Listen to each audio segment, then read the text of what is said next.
Okay, in a few days we are going to our next trip, boondocking trip, and this time it's going to be in Palm Canyon. Palm Canyon is West Arizona, just south of Quartzsite, if you're familiar with this area. And in this video I'm going to cover what we do to prepare our vehicle and the travel trailer for dispersed boondocking trip, how we organize both of them, and until the point that we put the hitch and get to go. Let's get started.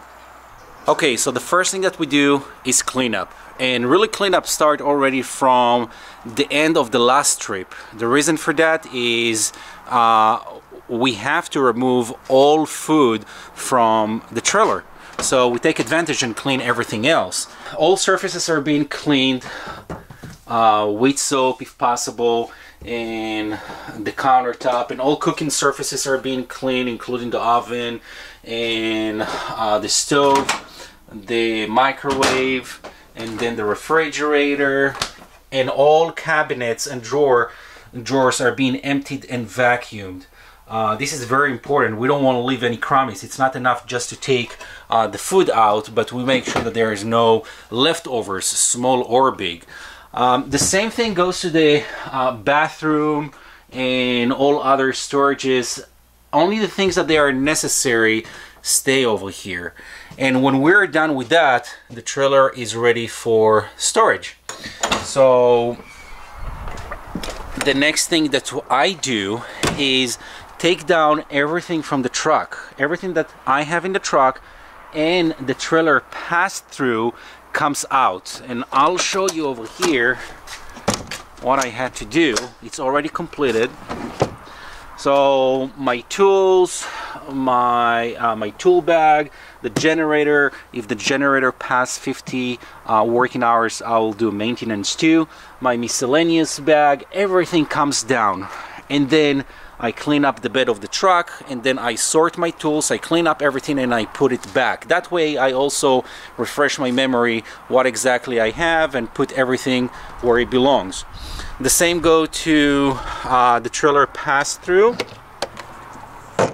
All the boxes I take out, I empty all of them, I clean up, whether with, if I can, with water, if not just with air pressure. Take all the miscellaneous and then put everything back. I then wash the truck and the trailer and make sure I'm washing the roof too, to take out any sap or any dirt that might hurt or damage the sealant. Okay, so far we did a lot of organizing, truck and trailer. And the next thing is plumbing, electrical, mechanical, and safety. For plumbing, the first thing that I do, I put some water in the fresh water tank. And the reason for that is to check two things. I turn on the water pump for 15 to 20 minutes. If I hear it periodically, every few minutes or every 5-10 minutes even, I know that I'm losing some water. And the water pump is compensating for that by increasing the pressure in the lines. If I don't hear it, then the next thing that I do, I go under the trailer and check for any wet spots, and you can see that there are none. And I check the underbelly to see, take a look at the fabric for sagging or for wet spots, and there is none here, so I can put a check mark on that. The second thing, the second reason that I need some water in the fresh water tank is if the RV was in storage, your water heater is probably empty and full of air. So you need to open one of the faucets to run some water in the system, the hot water to run in the system, so everything goes through the water heater and it gets filled up. And I double check by opening the pressure valve, and you can see water coming out. That's a good sign. I know that it's safe right now to turn on the water heater without causing any damage. Alright, so next is electrical. And the first thing that I start with is the battery. I'll go to the front of the trailer, and the two things that I do with the battery is I check the terminals. I see that they are clean, everything is nice and tight, it should be. And the second thing is I make sure that they are topped off. I have acid lead batteries, so they are covered with distilled water. And you can see this one is topped off.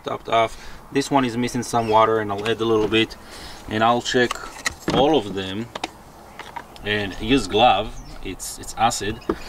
Okay, so the second thing that I do with electrical is I check all lights. What I do, and you can do it too, I go to the 7-pin connector, and I look for the 12 volt and the tail lights, and I'll put a fuse between these two, and all the lights should be on. These lights are on, this one is on, and I don't need the help of anyone to do that. This one is on, brake lights are on, all the top ones are on, the one on the side, and the last one over here. That's it. I'm done with that test, and all I have left to do is to pull the fuse. It's still good, so I'll put it back in my box, and that's it. The third and last thing that I do under electrical is I check the brake wiring, and I go under the trailer. I'll show you exactly what I'm looking for.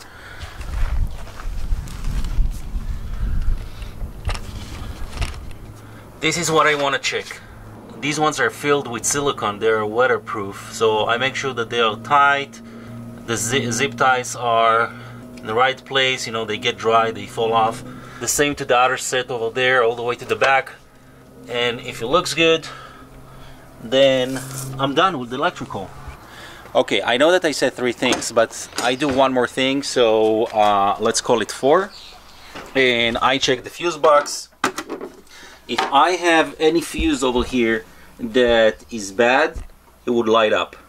I simply open the box and take a look. They all seems good to me, so I put check mark on that too, and I move on. Next will be anything that is structural related, and in this test I will include the truck too.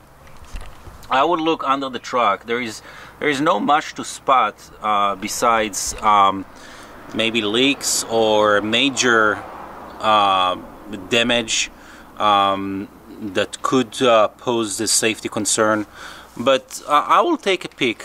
But then I'll go to the trailer, focus on that part, and the first thing that I'll inspect is the underbelly. Make sure that it's nice, tight and stretched, and that the propane line, you can see it going all across. Make sure that it's not falling, it's attached, it's not damaged. And then the next thing that I'll be doing, I'll look on the axles, the leaf springs, the equalizer, the hangers, and I want to make sure that there is no visual damage. So many things can be prevented by just reviewing that part, this and that, because we could catch a problem before it become a disaster, and it will usually show in a form of something loose, something broken or cracked. And if I can do that before every trip, I would put that on top of my list as #1 priority. I'm taking my family in that trailer, and my family is the most important thing to me, and I want to make sure that they are safe.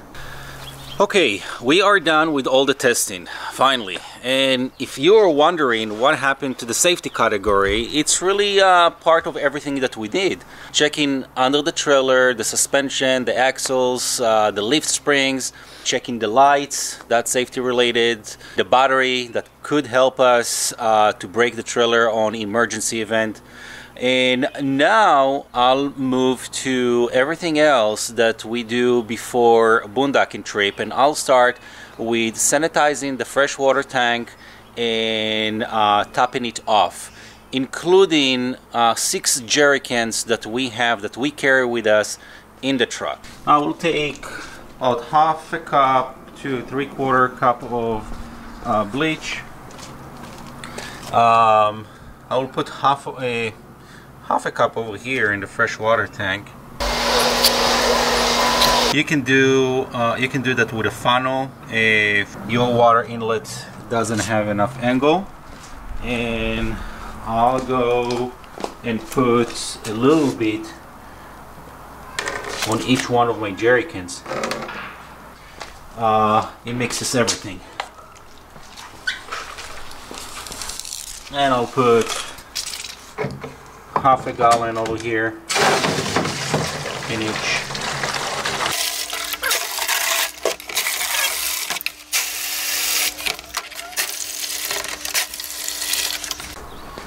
Okay,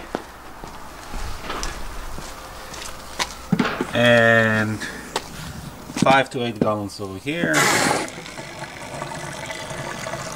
Next, I'll close it. I always forget to close this cap. If you have any idea how to remember closing it, put it in the comments. Then I'll go inside, turn on the water pump, and drain all the water currently in the pipes. So what I'm doing right now, I'm draining the water from the cold and the hot and bringing through the pipes all the way out bleach. I want to make sure that the entire system is filled up with the bleach solution that I just put in the fresh water tank. So I'll do that here. I can already smell the bleach, so I will assume that I'm done here. Okay, next what I do, I leave the bleach solution for about 4 hours in the system. That allows me to sanitize everything. Then I open the low points. The first one is the fresh water tank. I open the valve, let everything drain, and then I open the 2 low points in the back of the trailer, including the high pressure valve of the water heater that allows air go in, therefore all the water to come out quicker. I then fill water. We have a 43-gallon freshwater tank over here, and if we go boondocking, I will add another 6 jerry cans of 6 gallon each, and I'll do it directly on the truck so I don't need to lift them full.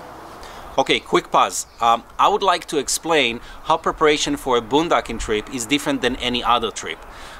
Really not much. We load our truck in 3 more items: generator with extra gasoline, solar panels, and extra water. That's it. Things that we do a little bit different is we wash all our fruits and vegetables, and this one I myself recently learned about. We wash them ahead of time. That's in order to preserve water. The other thing that we do is we bring paper cups and paper plates. Lastly, when boondocking, remember to do the following. When you plan with backup spots. Boondocking, it's first come, first serve. And if your favorite spot is occupied, at least you have a place to go other than a Walmart parking lots. Also, listen to your gut. When you arrive to a place and you don't feel safe, then pack and leave. This is another reason to have backup spots. Last on that list is the weather. The last thing that you want is to wake up the morning after and find out that you are in the middle of a swamp. The other thing is roads are being closed because of weather. So make sure that your access in and out could be smooth in any condition, and the type of truck could affect on that, and the type of road, your access road, could affect on that, and many other factors. Okay, going back to preparation, I will top off gasoline in the truck, in the generator, and I have 3 2.5 gallons of small jerry cans for gasoline. I will top off those 2, and then I will top off propane. I like to take with me some spare parts for electrical and plumbing, and I suggest that you take with you also some basic tools to troubleshoot anything that might go wrong.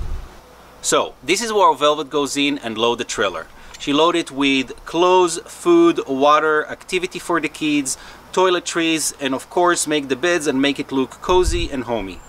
Ideally, all that happened the day before we leave, and we don't forget to turn on the refrigerator. Alright, so what's left? Yes, just put the hitch and leave. And this time we are going to one of our favorite spots for about a week. Campsites offer great amount of convenience, no question about it. And despite that, we prefer boondocking every time. This is when we really feel that we are out camping. If you have anything to add to our list, please do in the comments below, and don't forget to like and subscribe. See you in the next video.